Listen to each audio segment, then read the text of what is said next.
Il voulait briguer son poste et l'a croisé à maintes reprises ces derniers mois. Markus Söder, président de la Bavière, et Angela Merkel ont multiplié les rencontres en pleine crise du Covid-19. Le dirigeant du parti bavarois de la CSU était aussi à ses côtés quand il a dû se résoudre à soutenir son rival dans la course à la candidature de l'Union de la droite à la chancellerie, Armin Laschet, président de la CDU, finalement désigné.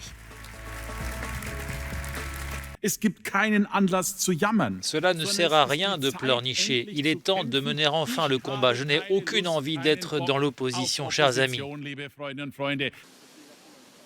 En Bavière, où la première contamination au Covid-19 du pays a été relevée, Markus Söder s'est souvent placé aux avant-postes de la lutte contre la pandémie, ses homologues d'autres Länder lui reprochant de faire cavalier seul. Récemment, il n'a pas hésité à s'opposer à son adjoint et partenaire de coalition à Munich, Hubert Aiwanger, issu des électeurs libres, car celui-ci ne veut pas se faire vacciner contre le Covid-19.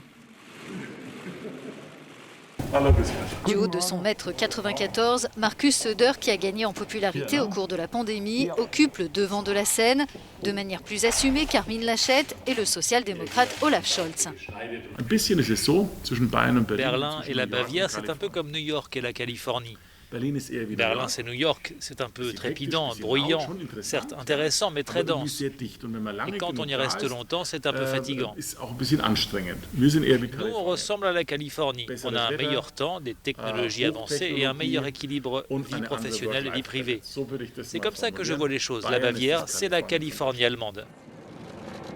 Mais l'atmosphère paisible de la Bavière n'empêche pas la critique, y compris envers son propre camp. Markus Söder n'a pas manqué une occasion de souligner lors de cette campagne que lui-même aurait fait mieux que le candidat de la CDU-CSU.